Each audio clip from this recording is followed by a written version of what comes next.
It is one of the most mysterious places on Earth. An entire sovereign nation surrounded by a single city. The Vatican. For centuries, it has influenced world events, perhaps more than any other country on Earth. How could the world's smallest country wield such power? Secrets. The secrets it holds behind these very walls. It's a secret place for many reasons, and one is that it gets up to things it doesn't want people to know about. This is the setting for Dan Brown's best-selling book, Angels and Demons. But are dark forces trying to destroy the church, as Dan Brown suggests? I think secret societies evolved at that time and came about through a reaction to the ominous presence of the Catholic Church. Could an ancient cult rise again to infiltrate Vatican security and assassinate a pope? Popes have undoubtedly been murdered. Could this same secret society be planning to take over world governments? The agenda of all secret societies is to rule the masses so that the masses become slaves, fodder, malleable, useful, eliminatable laboratory animals. And does this, the dollar bill, hold the secret to a new world order? We have New World Order right here on our dollar bills, and yet most people are unaware of this. One person is on a mission to uncover the answers to these very questions and more that are raised in Dan Brown's frightening book. Simon Cox, along with other noted experts, are about to tell us what's fact, what's fiction, and what has yet to be revealed.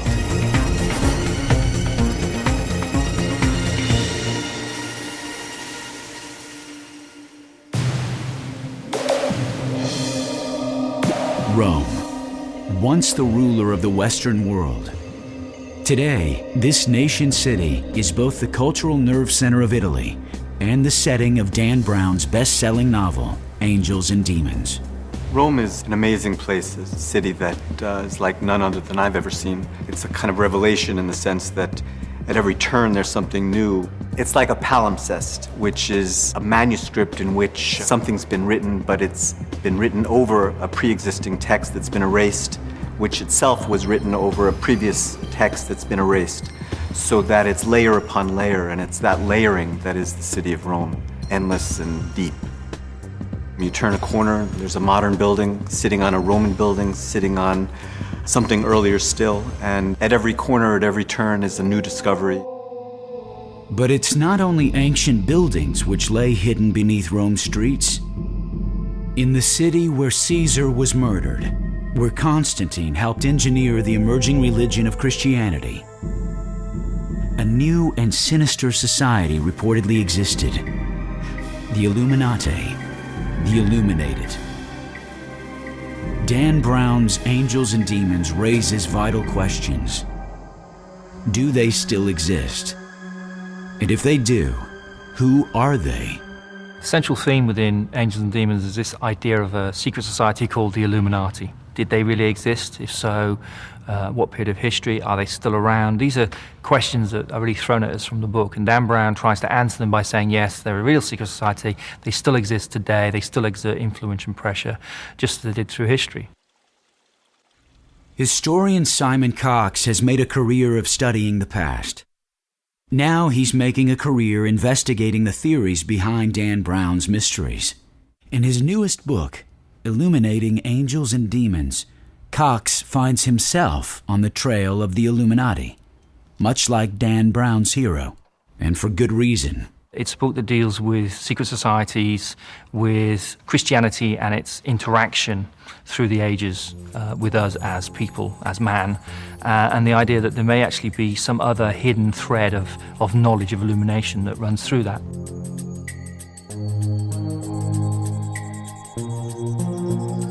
In the novel, a secret society known as the Illuminati sets out to destroy the Vatican and alter the course of world events. For writer and conspiracy theorist Jim Marrs, the threat is real. The final goal of the Illuminati is world domination. They go into great detail as to how they're going to accomplish this. They want to educate the young and convert them to their way of thinking. They want to destroy faith and confidence not only in the political systems but in religion.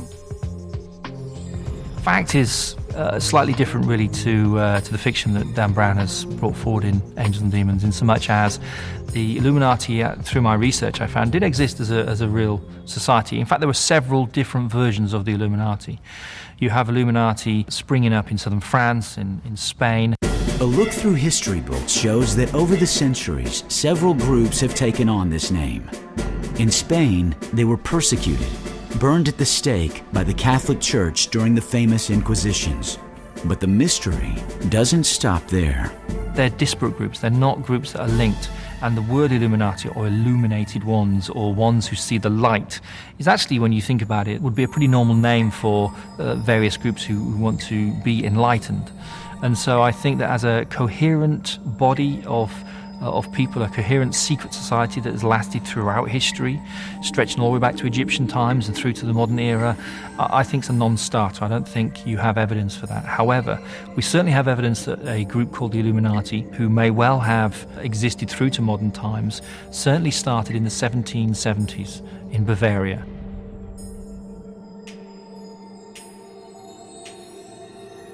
The Illuminati was a secret society supposedly formed in the spring of 1776 by Adam Weishaupt, who had been trained by the Jesuits.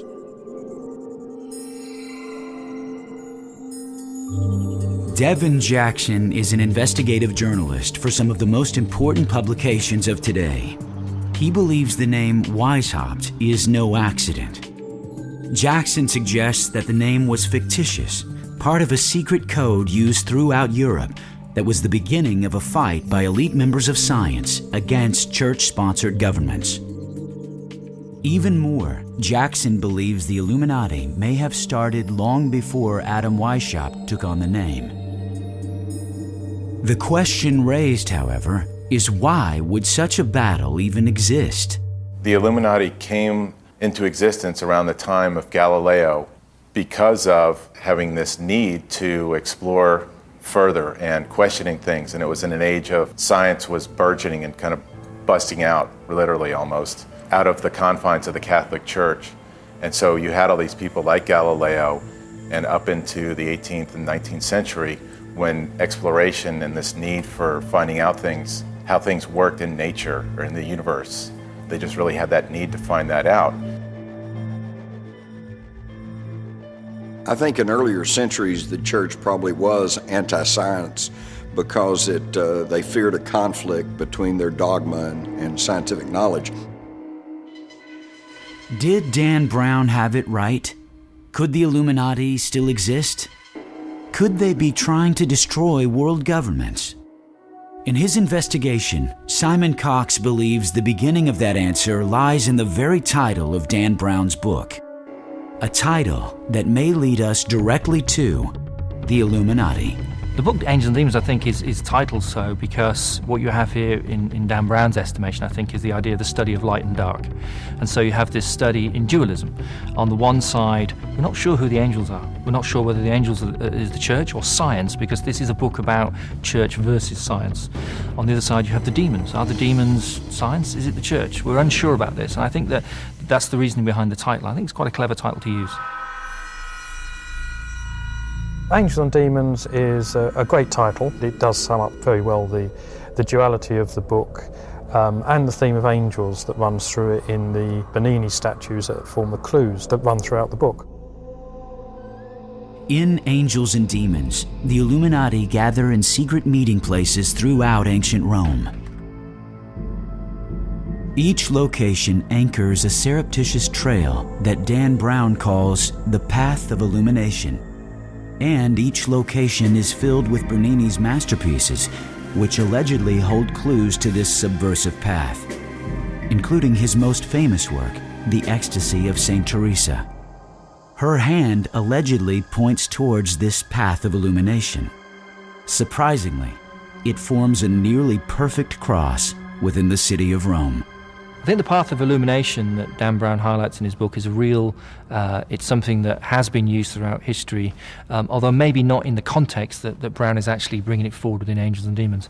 The idea behind neophytes, behind initiates actually walking a path, metaphorical, real, is something that we do find symbolically throughout history.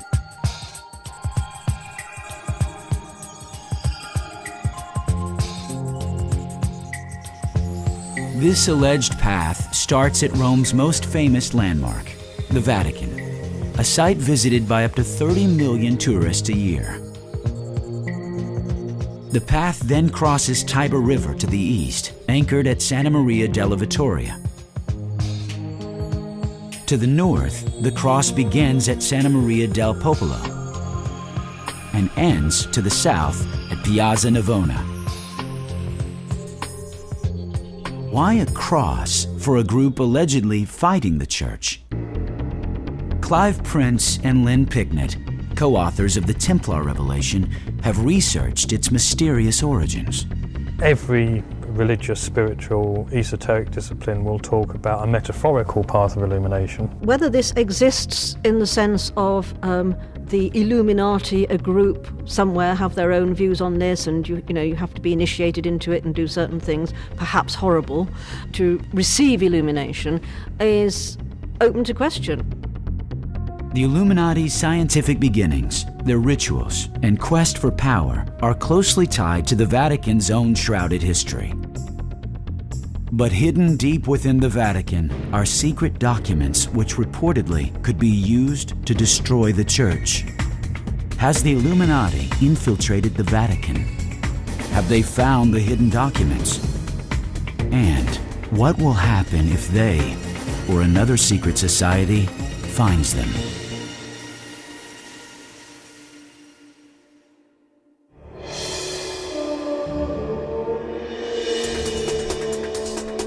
The Roman Church obviously is among the richest, most powerful institutions on the earth and has been for many centuries.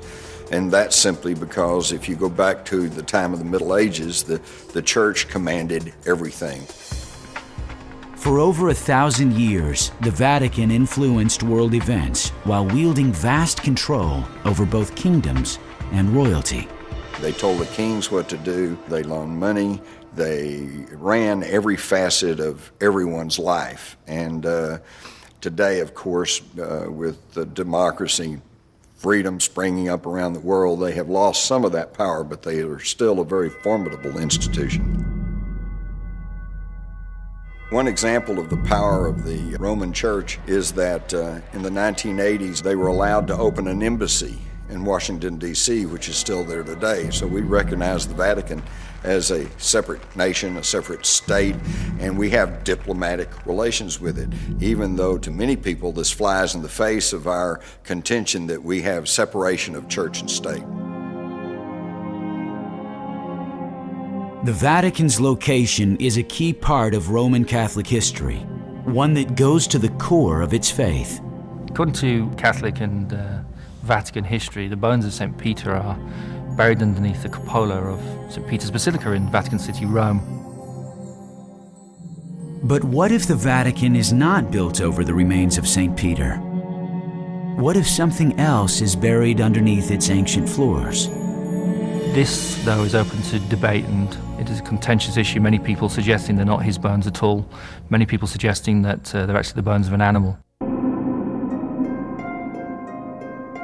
Since its founding by Constantine the Great, nearly 400 years after the death of Jesus, the Vatican has been dogged by accusations of conspiracies and cover-ups, rumors which have continued for centuries.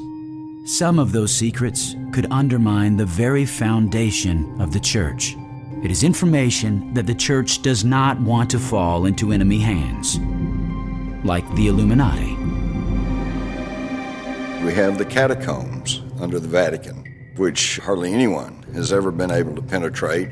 All kinds of wild stories circulate about that, up to and including the possibility that they have the mummified body of Jesus, that they have lots of ancient artifacts, lots of historical objects that could point to a more honest and true understanding of human origins.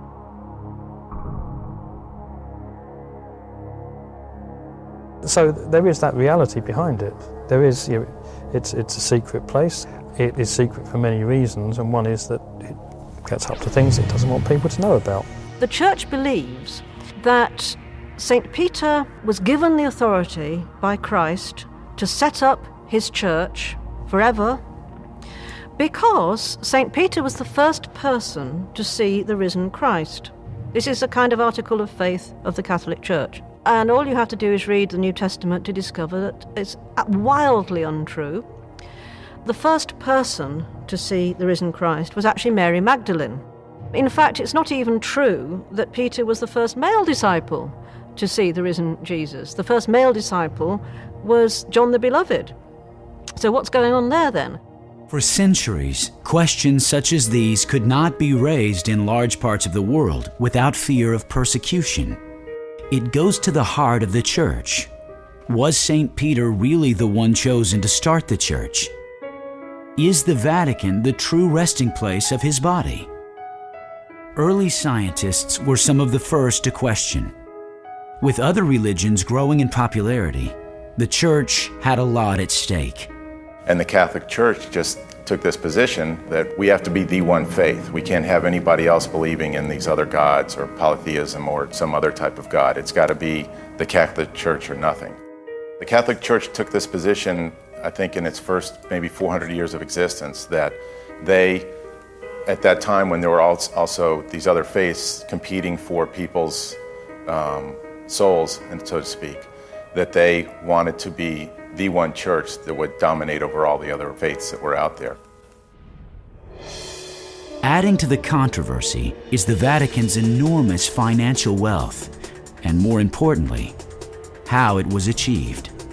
I think the Vatican is secretive about its finances because of the controversy over how much money flows into the church. They don't want to detail how much money they have, how much money they're worth. In fact, it's really amazing, but I have found in my work as a journalist in this country that even local bishops, local priests, they only know their picture, their small piece of the puzzle. They do not have entree to general accounting numbers as to how much money or where it goes or who's getting it or anything else. The Vatican has always been a very secretive place. There's even, well within living memory, there have been sort of great financial scandals involving the Vatican Bank and things like that. This enormous collection of wealth has had one other unintentional consequence: making the job of Pope one of the most dangerous in the world.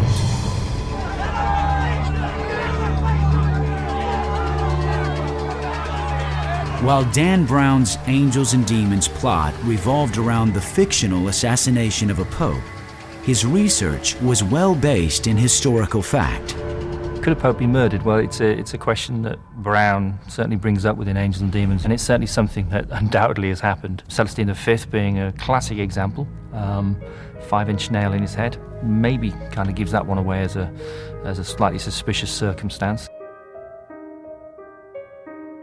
Stephen Ostro, a professor of art history, has researched the early centuries of the Vatican, uncovering a legacy of persecution and violence. The early popes were almost to a one martyred because they represented a tradition, a faith that was contrary to the Roman law. So if you go into St. Peter's, for example, all the piers of the main nave are adorned with portraits of the early popes, each and every one of whom was martyred for his faith. So popes have long been killed because they are not just religious but also political figures. And so, yes, there's been intrigue, yes, popes have been poisoned, murdered, martyred.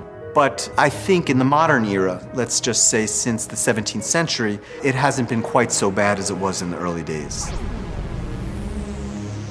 The battles of the early church were over power, world domination, the same goal as other secret societies. Scary times are good times for the church. The agenda of all secret societies that have a negative impact is to rule the masses.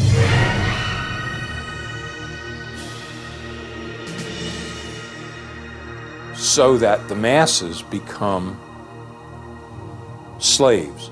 But it all starts with the idea of a few elite people looking down their noses at the rest of humanity. This early history of the church was violent. And like other kingdoms of its time, the church hierarchy was filled with hidden agendas by groups competing for world power. A new word developed to describe the concealed schemes of this time. Calling the church a pornocracy is an interesting use of the term. It's not a widely accepted or used term. It literally means government by harlots, by prostitutes, hence the root porno. And it specifically and historically refers to a time in the 10th century, beginning with a fairly inept pope named Sergius III, and a series of popes who ruled by less than moral means. Apparently Sergius I, for example, had a number of competing cardinals killed in order so that he could assume the papal throne. The term got applied then because of these very powerful women, members of the aristocratic noble families of Rome, who kind of held the strings on the papacy and determined who would be pope at any given point, hence the term applied then. Much of this sordid history and internal secret battles is said to be sealed away in this building, 100 yards behind the Great Basilica on the Vatican grounds, the Archives. This sprawling complex is said to house the greatest collection of sacred books and folios in the world. Some have not been seen for centuries. The Vatican libraries extend for approximately 50 miles of books. The collection is enormous. I've been asked what's in the secret Vatican archives, and I must say, I don't know, because they're secret, and they have been secret for so many centuries. In Angels and Demons, Robert Langdon manages to steal a historic document from the archives that he thinks will help find the location of a kidnapped cardinal. Could such a theft be committed? Paul Williams is a theologist and one of the very few researchers ever allowed to pass through the Vatican's tight security and examine its archives. You can't enter with a jacket. You can't enter with an attaché case. You can't even carry a fountain pen. The only thing you can take with you is a graphite pencil and a notepad. When you enter the archives, a cleric will present exactly the document that you've requested. If they've agreed to give you that document, the cleric will remain with you while you study that document. There will be porters and guards behind you, so it would be absolutely impossible to take anything out of that room. Even if you were Harry Houdini, you just can't do it. Such close attention to security and restricted access raises the question, is the Vatican hiding something in its archives? What secrets can be found on its 50 miles of shelf space? There are rumoured to be some fabulous documents in there about the Second World War, about the Pope's involvement, or rather the Pope's non-involvement in the Holocaust and his failure to speak out against the Holocaust. Of course, there must be truly secret Vatican archives because the Church, dozens and dozens of other Gospels, for example, that weren't included in the New Testament, that has stuff in them that would seriously undermine the Church if people knew about it. So presumably there are an awful lot of books that certainly researchers like me would give my eye teeth to see, hidden somewhere in the Vatican. One of the secrets that is reportedly held here comes right from the pages of Angels and Demons.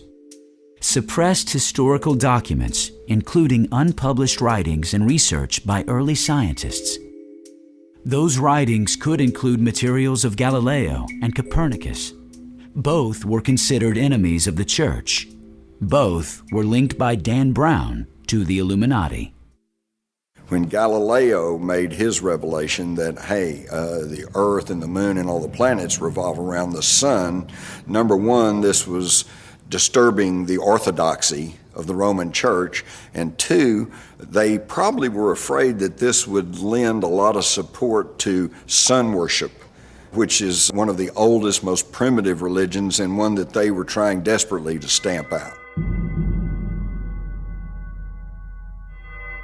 I think it's interesting that within Angels and Demons, it's not made implicit, it's not made clear which one is the angel and which one's the demon. As Dan Brown asserts in his book, even though it's fiction, to claim that Galileo and Bernini were either part of the Illuminati or Freemasons, it's not so far-fetched, I don't think. It's certainly open to possibility. There were so many groups, secret groups at that time. It was just kind of the height of secret societies throughout Europe between the 1400s to the 1800s. There's been an age-old war between church and science. It's gone back as far as the foundation of the church itself, and I think this is something that's inevitable when you have a group, a society, like the church, like the Christian church itself, putting down tenets and dogmas and doctrines that they say are absolute, that are immovable, that are truths. And you will also have people challenging those truths.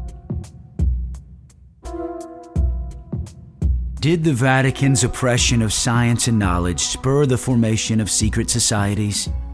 Is the Illuminati one of them? Like most persecuted and suppressed organisations, the Illuminati probably did go underground. The Illuminati appeared late in the history of Europe.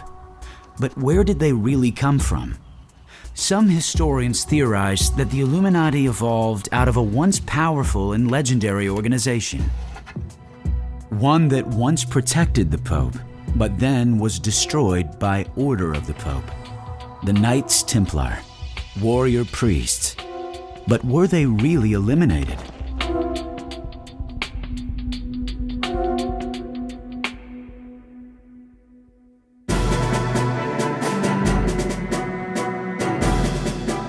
The Knights Templar started out as the Order of the Poor Knights of the Temple of Solomon. The Knights Templar were purportedly to be in possession of the Holy Grail. It was the year 1000. The Western world believed in the legend of the Holy Grail, a cup thought to hold the blood of Christ and his power. And now, a secret society of warrior monks allegedly found the Holy Grail. Through this legend and the power it conveyed, the Knights Templar became one of the most revered and feared secret societies that ever existed. Authors Stephen Ostrow and Devin Jackson, who have dedicated years of research into the Knights Templar, describe them as early defenders of the Vatican who eventually became its biggest threat. They were ostensibly serving to free the roads for pilgrims to go to Jerusalem. They took up residence in the Temple of Solomon. They lived in the stables of the Temples of Solomon, and for about 8 years they conducted an excavation. The Knights Templar were these warrior monks, and what they did was they sometimes served as the guards for the Pope, but what they largely did was that they guarded the route, the pilgrims' route and the crusaders' route on the way down to Jerusalem. There were only 9 of them for about 9 years, so I don't think they could have done that, at least not very efficiently. They quite clearly had another agenda. They did seem to be looking for something in the Holy Land. They were very into secret knowledge. Even though they took a vow of poverty, the knights began accumulating more wealth than many rulers of the day. Land, money, shipping.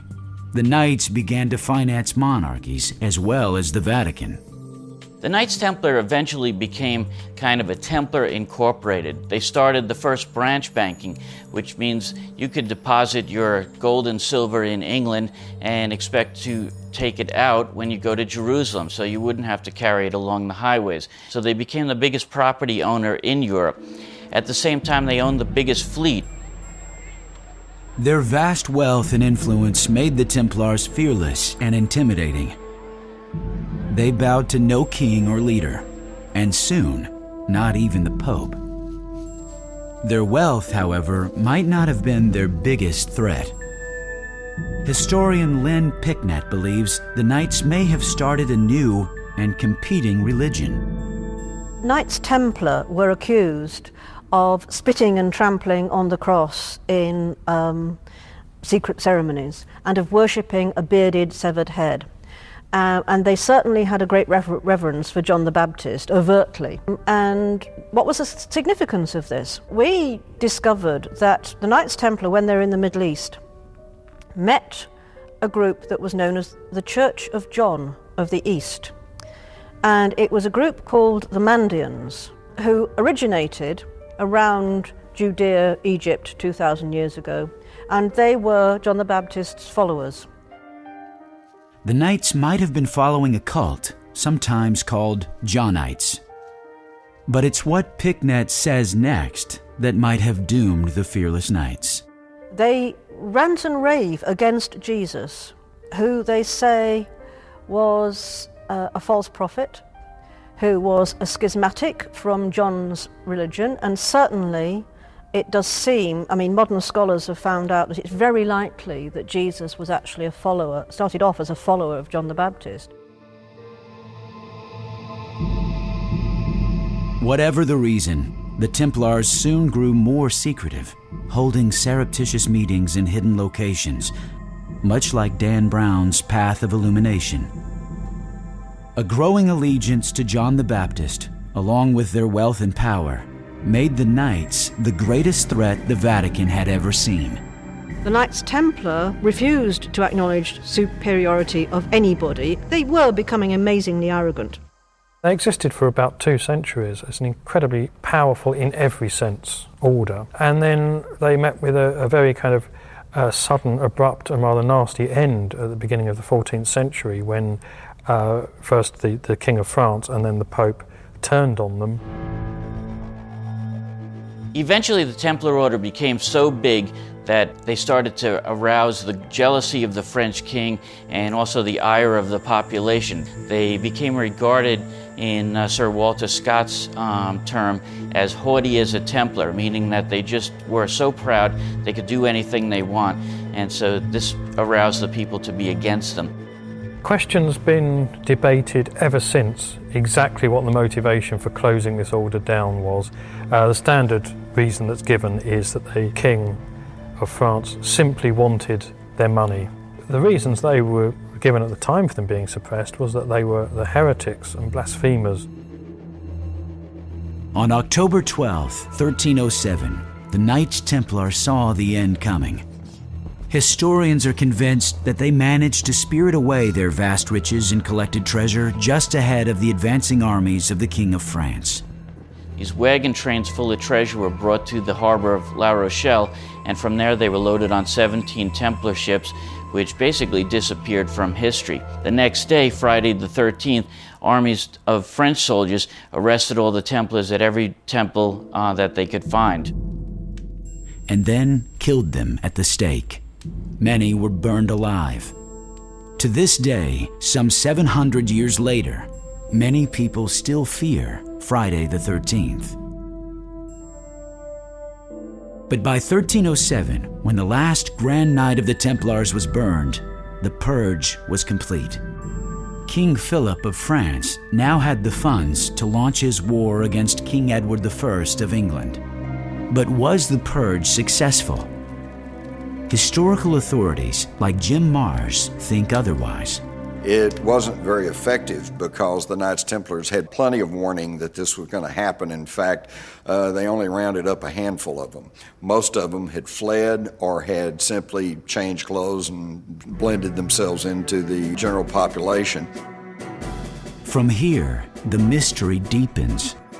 What happened to the surviving Knights Templar with their immense treasure and contempt for the Church? Did their descendants become the Illuminati?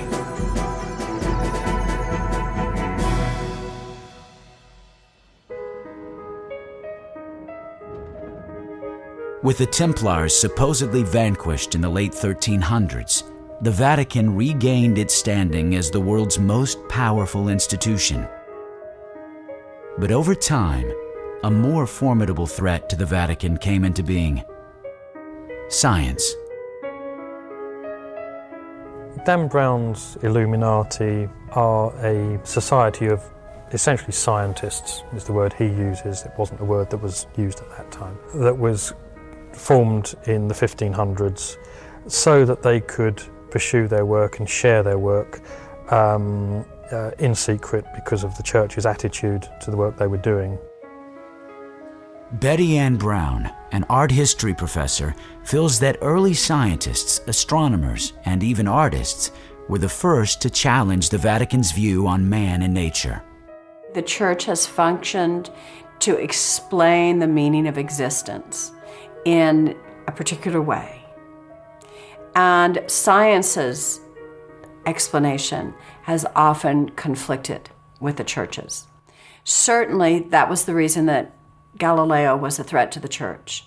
Because if he suggests that the Earth is not the center of the universe, that the Earth revolves around the sun, he's challenging the Catholic tenet that the Earth was central.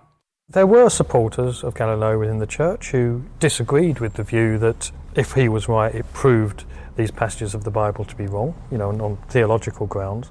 So yes, there were those who backed him, but obviously it's the Pope's word that goes at any given time. The Renaissance became a dangerous time to be a scientist. Many paid with their lives, including Giordano Bruno, a brilliant scientist and a follower of Copernicus. He was imprisoned in the very same church as was Dan Brown's heroine, Castile di Sant'Angelo. One of the prime examples of the Church coming down hard on scientific thinkers was the story of Bruno, who was a bit of an extremist in some of his views. Bruno was famous throughout Western Europe for developing memory skills, a sensational theory in 1576. And because he believed, like Copernicus, that the Earth revolved around the sun, he became an enemy of the Church. The Church taught that the universe revolved around the Earth. And so the Church arrested him and imprisoned him for almost 8 years, I believe, and tried to convince him to recant his teachings, and he refused, and in the year 1600 he was burned at the stake. Galileo could have faced the same fate. Like Bruno, he too was put on trial, twice for his scientific studies. These trials were a central part of Angels and Demons' plot. The story of Galileo is very often misunderstood. There are two trials regarding Galileo. One occurred in 1616, in which he was taken before church officials because he upheld the Copernican theory at that time, that the Earth revolved around the sun and that the Earth was not the center of the universe. At that time, during his first trial, he was brought there by the scientists from Italy. Trial in 1616, he recanted that, and he said, oh yeah, I agree now with Ptolemy that the Earth is the center of the universe. Well, he went back to the university and continued teaching that the Earth revolved around the sun. He was brought before the Inquisition in 1632. The trial was held in 1633. There's a common conception that Galileo was beaten to his knees and forced to recant and thrown into a dungeon and starved. All these things are not true. Galileo was, at the time of his trial, was living in the Villa Medici. He was living in the lap of luxury. As soon as he recanted in 1633, his sentence of a term in prison was nullified by the Pope, and the Pope immediately gave him a pension to live on for the rest of his life, which he did, and a nice position. Did this persecution drive Galileo to join an underground movement? And as Dan Brown suggests, the Illuminati? Historian Clive Prince has the answer. Galileo couldn't have been a member of the Illuminati because it didn't exist in his day. As to whether he was a member of a similar society, there's no evidence either of his involvement in any kind of movement like that, or his inclination to be involved in anything like that. Still, many leading artists and scientists of the day began joining secret societies, like the Priori of Sion, familiar to readers of the Da Vinci Code. As far as I can tell, Leonardo da Vinci and Isaac Newton were both members of the Priori of Sion, but definitely with da Vinci, he was into a lot of strange stuff. He was kind of a polymath. And so it makes sense that he would be into that, and he was very much into, in terms of his paintings and his drawings, there was a lot of stuff that people still don't know exactly what it means, and it probably points to maybe his membership in this or some other group of secret people. Well, in Angels and Demons, the idea behind much of this is that you look at people like Bernini, the sculptor, and Raphael. And Dan Brown postulates or puts forward this idea that they may have been members of this secret organization, the Illuminati. My research has shown that that is undoubtedly not the case. People like Bernini and Raphael were God-fearing folk. They were kind of coming around at that period of the age of reason and enlightenment, and when a lot of scientists such as Galileo were pursuing knowledge that was outside the purview of the Catholic Church and using rationality and scientific method to get at what they saw as deeper, larger, grander truths. Those larger, grander truths were sought after by more than just Renaissance scientists. This is a war that's been going on for a long time for control of the planet. How do you fight such a war?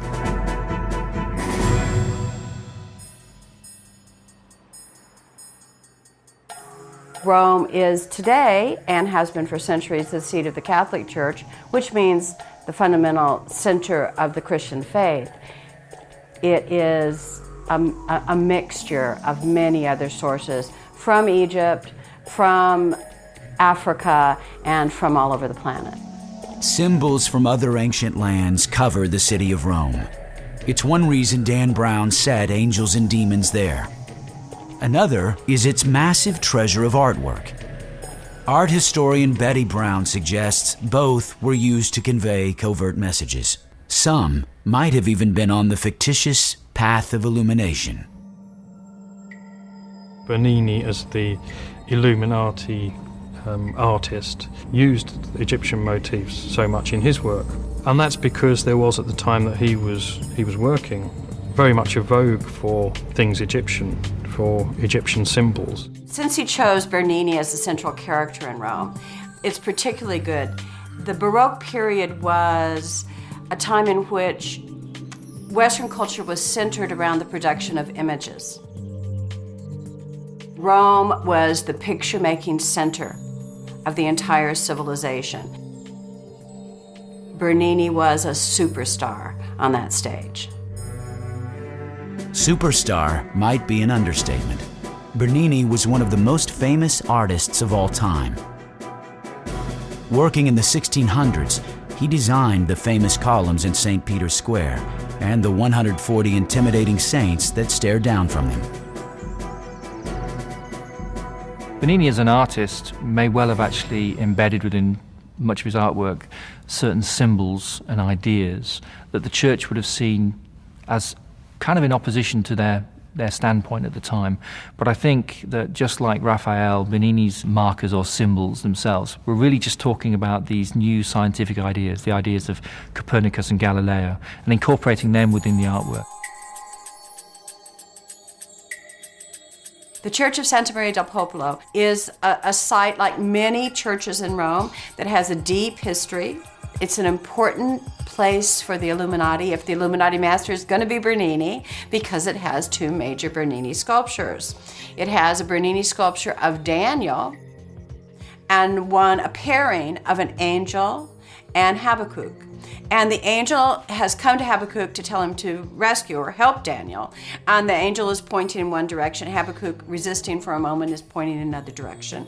And Dan Brown uses the angel and Habakkuk sculpture to suggest that the angel is pointing in the direction of the next clue. So that's a first major step on his fictional path of the Illuminati.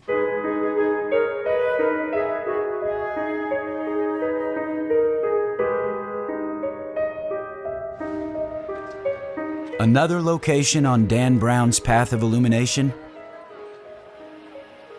Bernini's Four Rivers Fountain. It's the southwestern tip of the path's cross over the Tiber River. And at the center of this Baroque masterwork is this, a large obelisk. Did Bernini purposefully place this pagan object here as some type of signal? The obelisk at the center of the Four Rivers Fountain is another one of the ancient obelisks that were brought to Rome, and it lay in another side of the city, but under dirt and years of debris. The Pope who patronized Bernini and created that fountain was Innocent X, who wanted to create a monument at the center of that piazza, which was, in a sense, his kind of family turf. His family's palace is right adjacent to it. Wanted a monument that marked the center of the piazza and glorified him and the church as well. An interesting question, though, is why Bernini used Egyptian motifs so much in his work. It's a question that has intrigued conspiracy theorists for centuries. In the Fountain of the Four Rivers, each of the human figures represents a river, and so it's accompanied by symbols designating which river that is. Those are the more overt symbols, but Bernini could have hidden all manner of other little tricks in there had he chosen to do so. But it isn't the fountain that has most historians perplexed. It's this sculpture, often considered Bernini's masterpiece. And it's right on the eastern end of Dan Brown's Path of Illumination. It hardly seems like an accident. The Ecstasy of St. Teresa is one of Bernini's most extraordinary works. The sculptural group is the centerpiece of an entire ensemble, a chapel that Bernini designed for the Cornaro family, a wealthy Venetian family. And it illustrates or gives form to one of the most remarkable passages in her writings that describes one of her many encounters with the divine. It's the tip of the arrow that allegedly holds an Illuminati clue: fire, one of the four elements. The Illuminati were early scientists.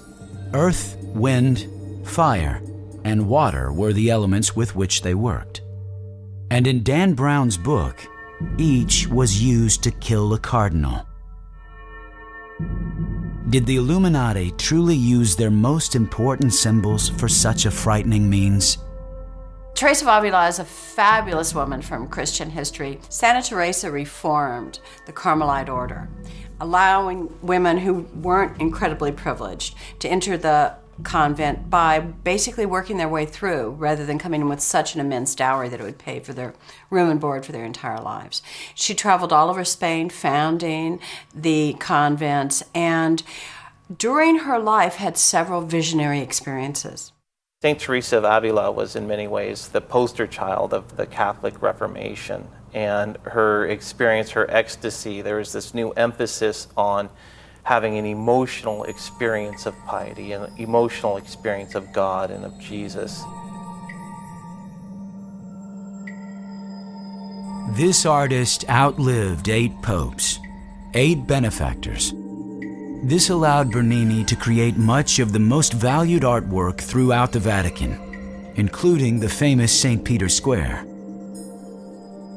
But another Renaissance artist may also have left similar secret messages in his works: Raphael.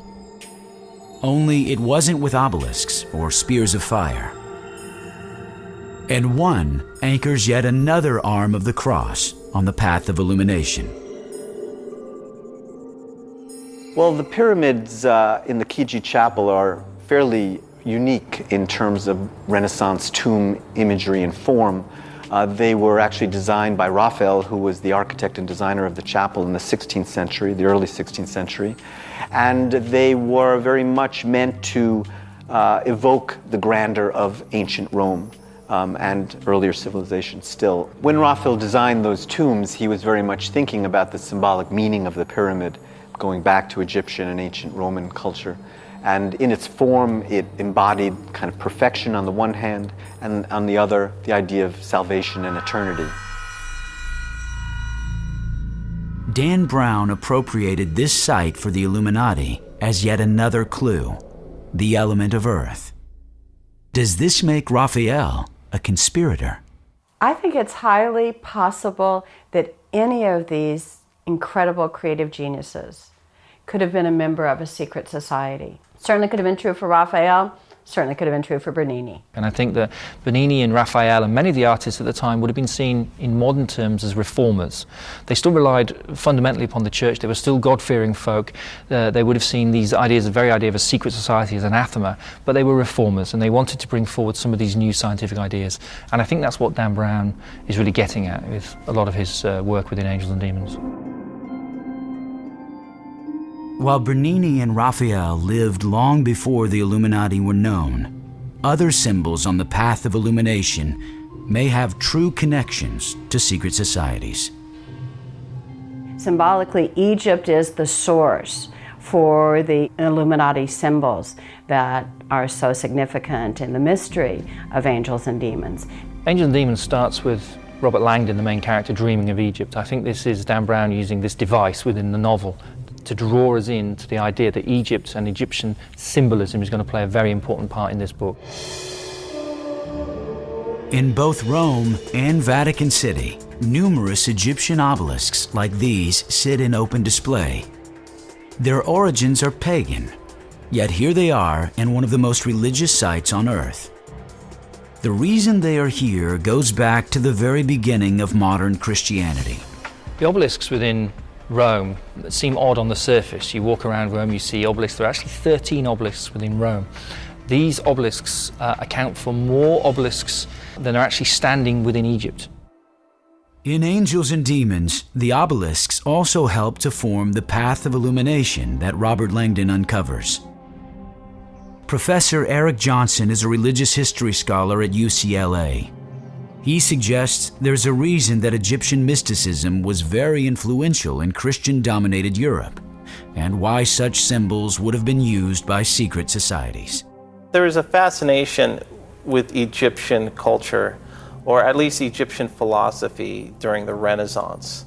Renaissance humanists thought that the Egyptians were the source of very, very ancient wisdom that had been lost. And so there was this attempt to recover this ancient knowledge and ancient wisdom. I think the obelisk in St. Peter's Square weighs about 180,000 tons. And so they had to construct massive casings in order to house it, to put it on a kind of causeway and move it, even if it was just several hundred meters. It was a colossal undertaking, thousands of men, horses, and you name it, in order to achieve the moving. It is at the foot of this obelisk where one of Dan Brown's most gruesome murders takes place. The final clue is left by Bernini, who created this square in 1656 to hold 300,000, a staggering number for its day, and a testament to the power of the church. It is this elliptical relief laid in the center of the square by the obelisk, the West Ponente, wind. This stands in St. Peter's Square. It's on one side of the grand obelisk there in the square, the West Ponente, and it really just represents the idea of the wind blowing from the west wind. There are certain Christian symbolic references here that you could make and you could put into that. What Dan Brown had in his book about the Illuminati, what makes them a little bit more on the edge, a darker edge of things, is the fact that a lot of their symbology and the way they went about things and some of their so-called rituals, they borrowed a lot of their symbology and that kind of stuff from Egyptians, from Babylonians, which everybody was doing that at the time.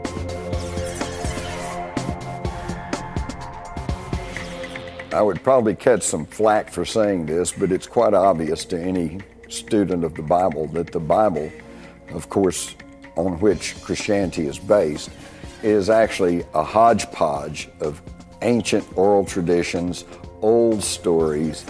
I give you one classic example is the story of Noah and the ark and taking in the animals.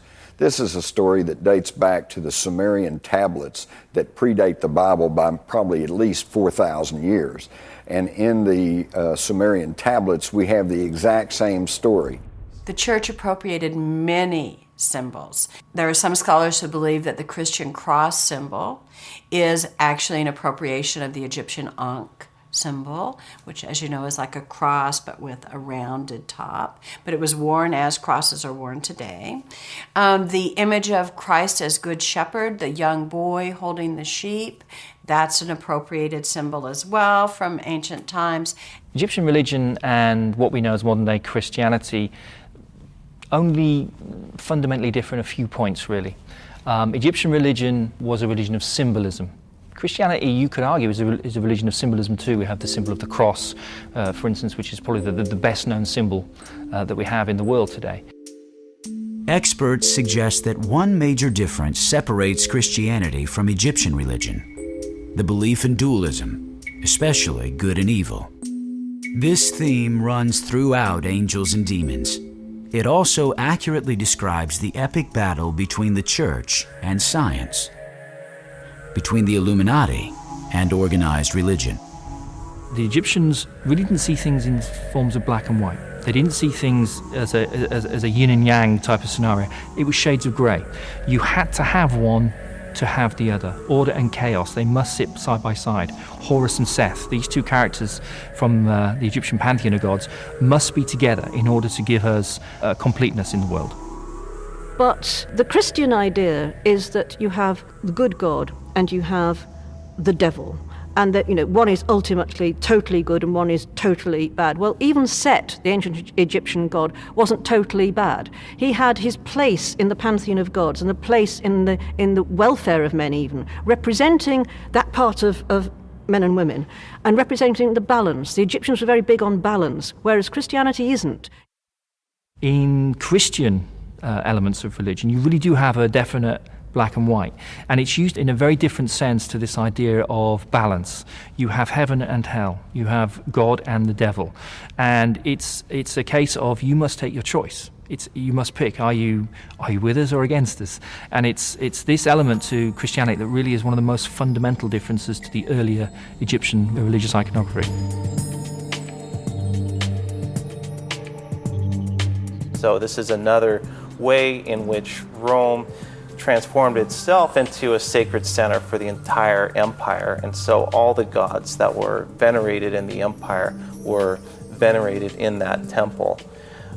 Later on, after Christianity becomes legalized and then later becomes the official religion of the Roman Empire, it was normal for a lot of these old pagan temples to be reconverted to become Christian.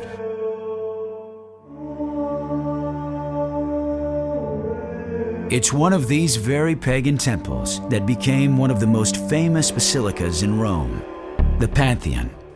Hundreds of thousands of tourists flock here every year, yet few likely know that when they look up, they are looking at a demon hole. Many now, however, may think of it as an Illuminati landmark.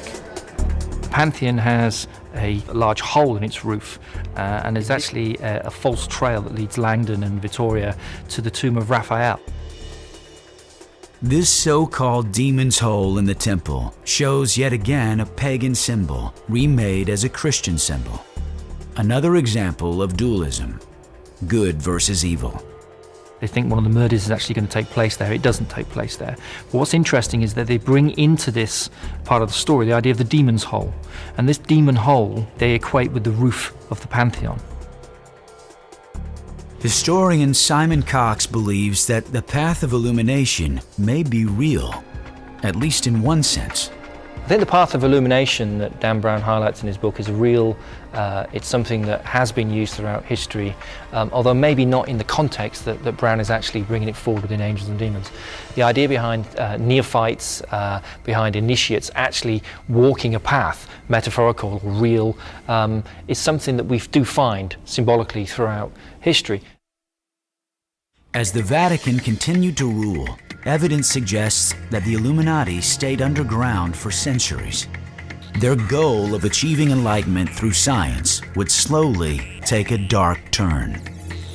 A grand conspiracy was planned, a plan for world domination.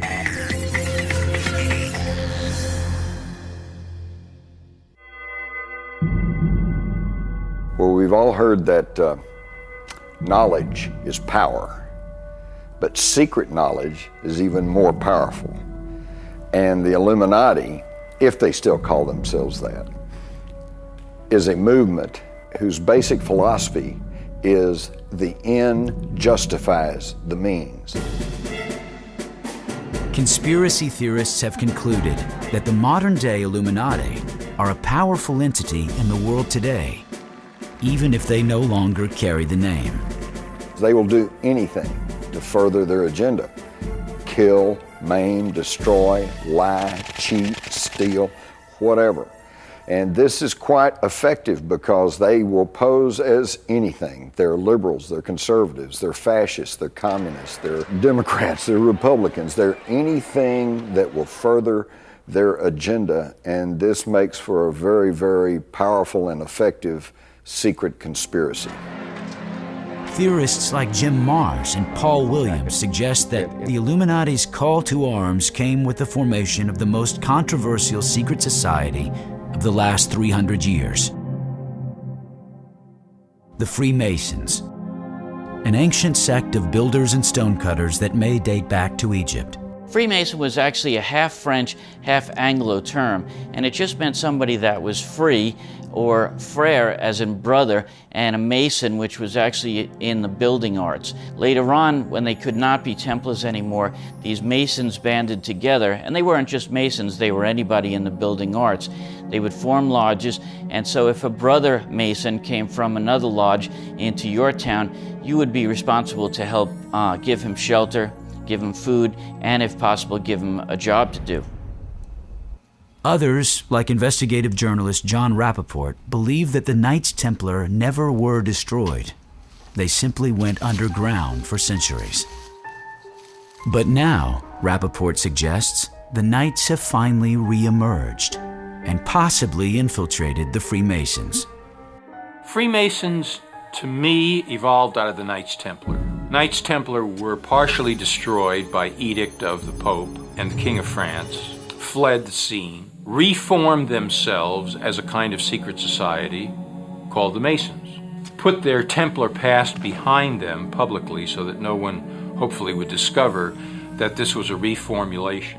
When the Knights Templars came back from the Holy Land with all of their newfound wealth and knowledge, they proceeded to work closely with primitive but existing stonemason guilds. And these were stonemasons who would clump together to form a kind of a union and then collectively work to build cathedrals and churches.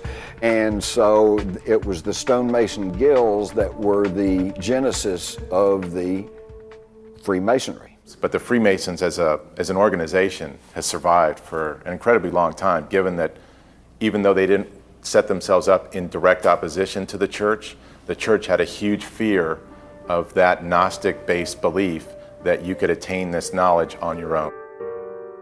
Like the Templars before them, the Freemasons became an enemy of the Vatican, who views them as a threat to its sovereignty.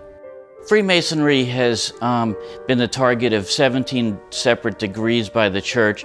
It is outlawed by the church, and members that of the Catholic Church that become Freemasons are subject to excommunication. You cannot be a Catholic and a Mason. From the time of its inception, Freemasonry remained anathema to the Catholic Church. In the United States, it is believed that the Freemasons became established as early as the Revolutionary War. More importantly, author Jim Marrs and others believe they quickly became political players in the fledgling government. According to the Masons themselves, they played a very, very big role. The Boston Tea Party reportedly took place by members of a Masonic lodge who completed their lodge meeting and then went out and dressed up as Indians and dumped the tea into the Boston Harbor. The number of America's founding fathers who were also Freemasons might be a startling fact to many. In the United States during colonial times, Freemasonry was the grease of the economy, that in many cities you had to become a Mason in order to do business. Benjamin Franklin understood that when he went to Philadelphia, that by becoming a Freemason, his newspaper and his printing press would get jobs from the city. John Hancock knew that in Boston, where about a third of the people depended on him for their income, he could trust people if they were Masons, so he would not give a job to someone that wasn't a Mason. George Washington was actually told in a letter by his brother, if he wants to get surveying jobs, to become a Mason, and that would facilitate him getting those jobs. And of the 57 some odd signers of the Declaration of Independence, at least 50 of them were known to be Masons. So there's really not much question that the Masons played a very prominent role in the founding of America. Perhaps it was coincidence, But the founding of the Illuminati in Bavaria appears to come full circle with the founding of America. Did the Illuminati find a sympathetic secret society in the newly formed United States? The Illuminati were founded in a kind of a banner year of 1776. That's their date, and May 1st, no less, kind of international communism, May Day. And they were called the bearers of light, Illuminati, from illumination.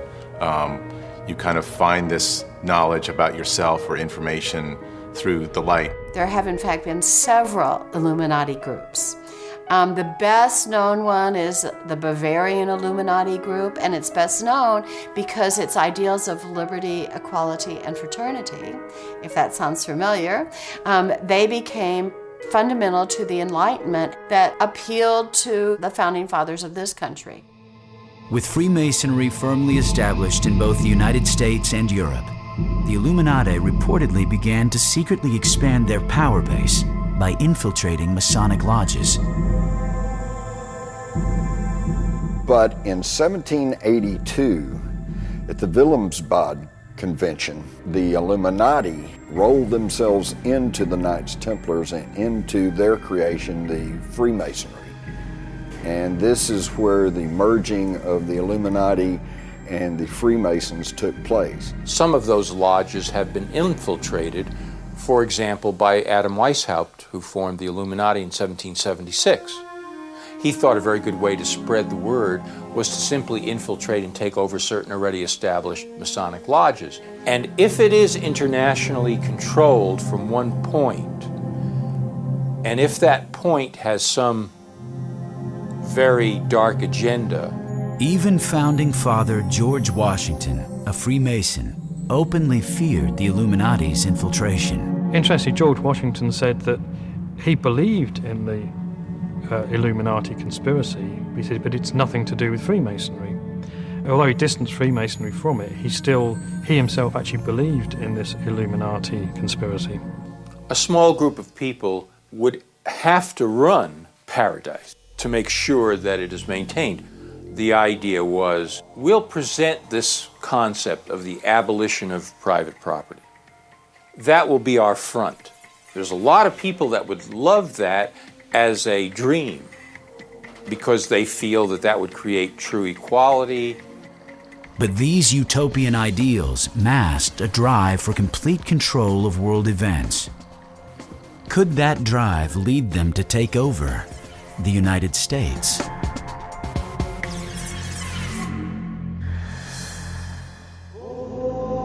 While the Illuminized Freemasons were expanding their ranks globally, the Roman Catholic Church had slowly declined in wealth, power, and influence. In order to survive, the Vatican was forced to compromise. Some critics say they made covert deals with the devil. Others believe it might have resurrected assassinations of modern-day popes. Well, first with the Lateran Treaty of Mussolini, and then to a reported secret concord between Hitler and the Vatican. There were accommodations made prior to World War II between the fascist and the church. That basically it was kind of, we'll leave you alone if you'll leave us alone. That's why there were no prominent outcry against the atrocities of Hitler and the Nazis by the church. This alleged secret infiltration of the Vatican by outside powers may have saved them from ruin. However, some say it also made them a co-conspirator in the genocide that was to follow. Pope Pius XI signed the Concordat with Hitler and the Concordat with Mussolini. He had promoted these two fascist regimes. Toward the end of his pontificate, he lived to recant these views. He knew that he was wrong. He saw the herding of the Jewish populations throughout Germany and Poland into ghettos, the creation of concentration camps, the persecution of Catholic clerics throughout Germany. By 1939, Pope Pius XI could no longer abide by the clandestine agreement he had made with Italian dictator Mussolini. He decided to separate the church from the fascists. It would be the last decision he ever made. Just on the eve of World War II, Pope Pius XI announced that he was not happy with these concordants that had been reached with the fascists, Mussolini and Hitler, and was threatening to come forward and expose these deals that had been made between the church and the fascists, but then he died suddenly. The sudden death of Pius XI killed the plan to break the Vatican's alliance with the fascists. Just like popes being murdered and martyred in the Middle Ages, once again, the job of being pope had become deadly. Scholars today still raise disturbing questions about the pope's death. As soon as he died, the papal chamber was entered by two people, just two. One was Cardinal Pacelli, who later became Pope Pius XII, who was the engineer of the Concordat with Hitler. The second was the Vatican physician. Cardinal Pacelli and the Vatican physician immediately ordered Pius XI's body to be embalmed. The Church had never allowed this practice before. Also, the Vatican did not allow an autopsy to be performed, raising further suspicions. Pius XI's death remains a mystery to this day. There is reason to believe that Italian fascists poisoned him. But of course, as with most conspiracies, you keep them covered up not through absolute covering up of facts, but through obfuscation. There's so much claim and counterclaim and controversy that most people just finally get tired of it and turn away. This was not the last time in recent history that secrets, cover-ups, even deaths would scandalize the Church. On May 5th, 1998, Italians woke to shocking headlines. Sangue in Vaticano. Violence had erupted within the Vatican, one of the most secret and protected cities on earth. Someone had been murdered within its walls. On May 4th, 1998, a nun made her way through the barracks of the Swiss Guard in the Vatican and discovered the bodies of the commander of the Swiss Guard, Alois Estermann, his wife Gladys, and a young Lance Corporal, Cedric Tournay. The Vatican, a few hours later, said that the young Lance Corporal had shot the commander and his wife before turning the gun on himself. What was behind this horrific crime? Had the fortress of the Vatican been infiltrated? Was it part of a larger plot to overthrow the Church? Dan Brown couldn't have written the ensuing cover-up better. It was only 4 hours after the bodies were discovered that the Vatican announced that, according to its official version, the Lance Corporal had killed the commander and his wife and then killed himself in a fit of madness. We weren't told what the basis for this conclusion was.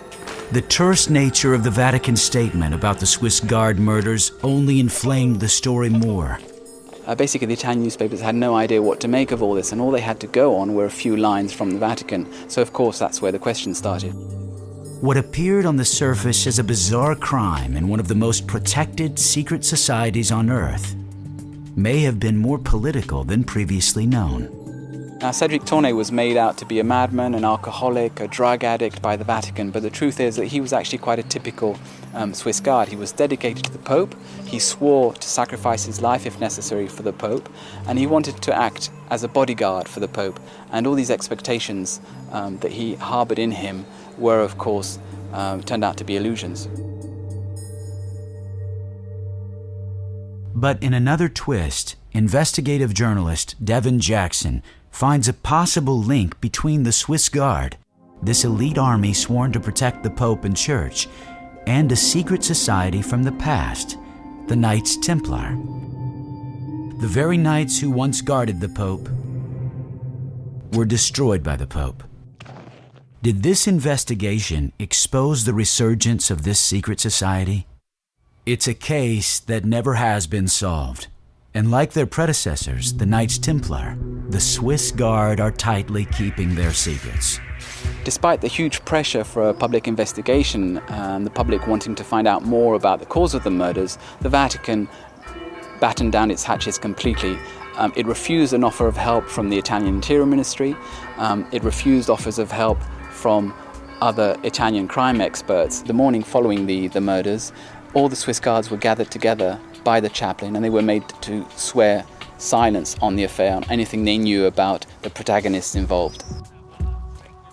While the murders cast a more scrutinizing light on the Swiss guards, their undying dedication to the Pope is beyond dispute. In many ways, they are just as secretive as the Vatican. The Swiss Guard is a secretive institution like any department inside the Vatican. The officers, the men of the Swiss Guard, have to swear an oath of loyalty to the Church, and it's inculcated into them that includes defending the interests of the Church at all times. Though Dan Brown depicts the Swiss Guards as a sophisticated private army in Angels and Demons, experts tell a different story. It's fairer to characterize the Swiss Guard as a tourist attraction, a paper tiger, rather than a crack fighting force. Because of their tangible connection with the Vatican, some even suspect that papal foes, like Knights Templar, infiltrated the Swiss Guards centuries ago. When the Knights Templars took off their tunics and rolled themselves into the general population, it stands to reason that they would insinuate themselves into positions of power, to include the Swiss Guards around the Vatican, to include the secret societies. They probably infiltrated many walks of life. The Vatican has always been rumored to have a secret service, but it's not an intelligence system as we know it in other Western countries. It's basically a network of information, a prodigious network of information, because it's based on priests in Italy, but of course all over the world, and all sorts of religious institutions who bring in a flow of information to the Vatican. But there are some blind spots, and one of them is terrorism, and that's why the Vatican have to rely on information from people like the CIA, the French Secret Service, or even the Italian Secret Service. My key conclusion after watching and talking to the Swiss Guards is that they're not equipped to protect the Pope. The biggest threat to the Vatican, though, may not be from terrorists. Have secret societies infiltrated the Church itself? Some believe that they have, and that there is a money trail leading to more murders at the Vatican. Perhaps even of another pope. It would be most instructive if everyone was to study the P2 scandal in Italy back during the administration of Ronald Reagan back in the 80s. P2 stands for Propaganda Dua, which is the name of a Masonic lodge in Italy. They said they were financed through Illuminized Freemasons in Switzerland, known as the Gnomes of Zurich. It was a heck of a story, and it was big news in Europe, but over in America, we barely got to hear much of anything about it. The Propaganda Dua had close business relations with the Vatican Bank, which was headed by Chicago-born Archbishop Thomas Marcinkus. Eventually, several high-ranking cardinals and bishops became members of the Masonic-led P2. But here we have it in the 1960s, a secret Masonic organization that became incredibly powerful with tentacles throughout the world, and you had over 121 Catholic hierarchs. I'm talking about archbishops, bishops, cardinals, members of the society. By 1978, the newly appointed Pope John Paul I became aware of the Vatican's relationship with P2. He began an investigation, but he would not live to see it completed. Did the trail from the Knights Templar to the Illuminati and finally to the Masons somehow lead to John Paul's premature death? Historian Clive Prince believes it could have been an inside job. That many people have suspected that that was a result of some kind of faction within, within the church, within the Curia, the church's civil service, if you like, that didn't want this man to be pope because of financial scandals that were going on at the time that they thought he might uncover. A few years after the death of John Paul I, the Vatican was swept up in the Ambrosiano affair, one of the world's biggest banking scandals, which led to another bizarre death. The P2 were also very big into banking, and around this time, the Bank Ambrosio, one of the largest banks in Italy, and it was called the Vatican Bank, failed. The head of the bank was a person named Roberto Calvi, who was found hanging from the Blackfriars Bridge in London with stones in his pocket, kind of symbolic of a Masonic assassination rather than a simple hanging. A Masonic rule says that a traitor should be dangled before the rising tide, which he was. And a traitor should be assassinated with the marks of Masonry, the group that he had betrayed, ergo the 5 bricks within his pockets. While the assassination of a pope is fiction in Angels and Demons, the world watched in horror as a real assassination attempt of Pope John Paul was broadcast live on television. Even today, the question remains, was it a lone gunman, or was there a larger plot? The assassination attempt against Pope John Paul II in May 1981 in St. Peter's Square is the only murder attempt in recent times. He was surrounded by Vatican security officials, including senior officers of the Swiss Guard. The attempted assassination of John Paul II back in 1981, that it wasn't another case of a lone gunman, this guy Ali Akka, who was a Muslim, that it involved both the KGB through some weird, still shady Bulgarian connection. Did Pope John Paul II's strong stance against communism incite the plot to assassinate him? Was his attacker part of an ancient secret society called the Assassins, which have been linked to the Knights Templar?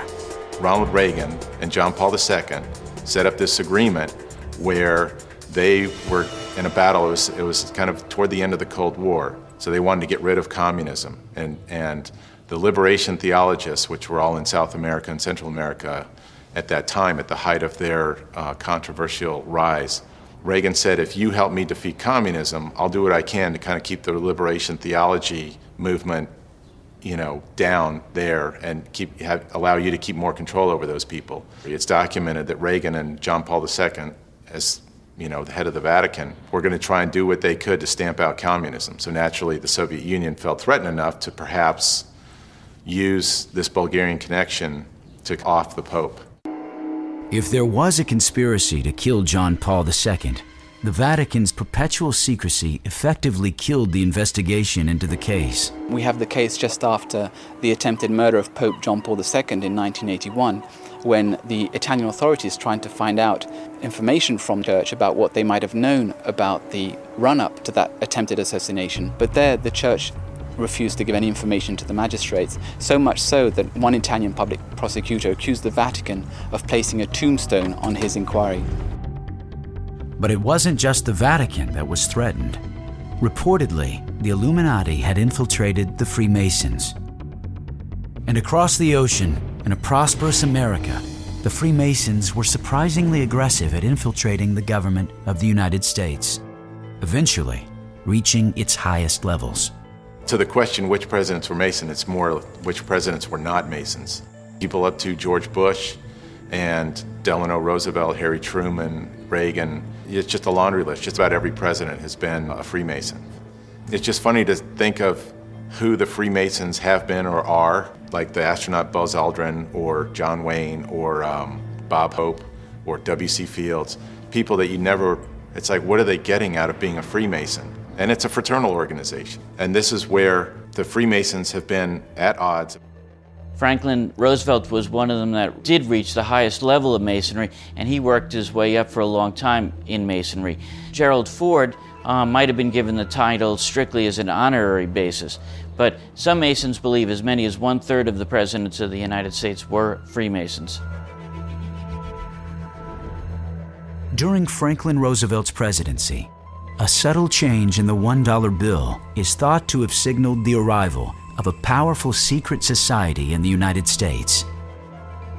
One of the things Dan Brown mentions in his books is the Masonic imagery on the dollar bill, and there's much to that. We have the Great Seal, which has a lot of Masonic imagery, such as the arrows and the olive branch.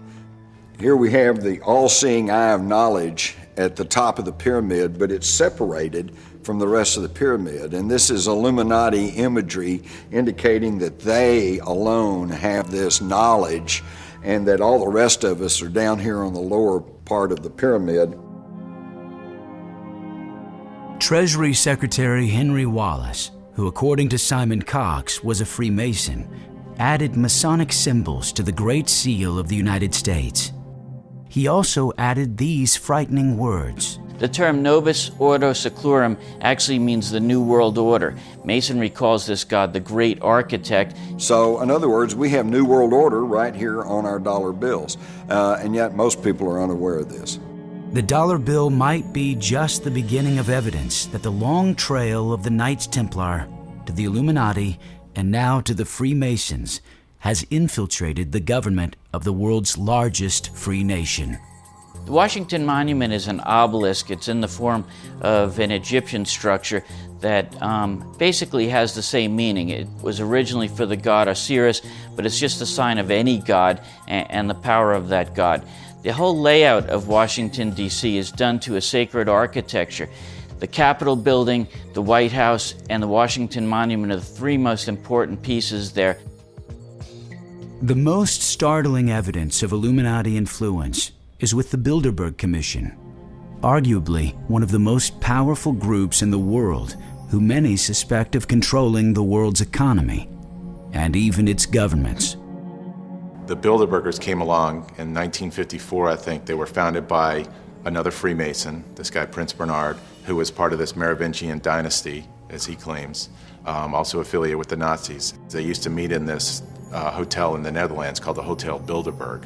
So they just started calling them the Bilderbergers. At one of their later meetings, David Rockefeller, who a lot of people see him as this huge kind of master puppet, kind of pulling the strings of world leaders, he proposed the idea at a Bilderberger meeting that we should have a commission, which later came to be called the Trilateral Commission, which is, coincidentally, there are three parts of the pyramid. The purpose of the Bilderberg Group was a united Europe. Started with a common market. You now have the European Union that is desperately trying to get its member nations to ratify a constitution that will mean that the already top-heavy governments of these individual countries in Europe will now be run by a super top-heavy organization called the European Union. Bureaucrats will run all of Europe. There will be no borders. The rule of the few over the many. There's a great deal of secrecy, especially with the Bilderbergers. There's a great deal of privacy of what goes on within the Council on Foreign Relations and the Trilateral Commission. And the fact that they want to try and shape the world as they see it, that's what is best for the world, and we know how to do that. That's what leads to lumping them in with the New World Order, the pyramid, the eye in the pyramid, lumping them in with Masonic traditions. The Vatican is saved at the end of Angels and Demons. But does the fight between science and the church continue today? I've been asked in the struggle between the Illuminati and the church, who's winning? And it's hard to say because this is a sub rosa conflict. You don't read about it in your newspapers or your news magazines, and you don't see it on television. But stepping back and taking the long view, I think you find that the influence of the church is waning, and there is growing chaos in the political field and growing control in the corporate field. So I would have to say the Illuminati seem to be ahead at this point. They've always fought against science, and even though it's 400, 500 years late, they finally just got around to absolving Galileo of claiming that the sun was the center of the universe. They would still kill Galileo today or chain him up. They would still burn Giordano Bruno at the stake as they did if they could get away with it. They just know they can't get away with it. They have to do this by other means. That is the hope. That is the plan. That is the strategy, to support situations in which chaos will reign. Does the Illuminati still wield power in secret societies? Are they still fighting for a new world order? This is a war that's been going on for a long time for control of the planet. How do you fight such a war? And in the end, who will win?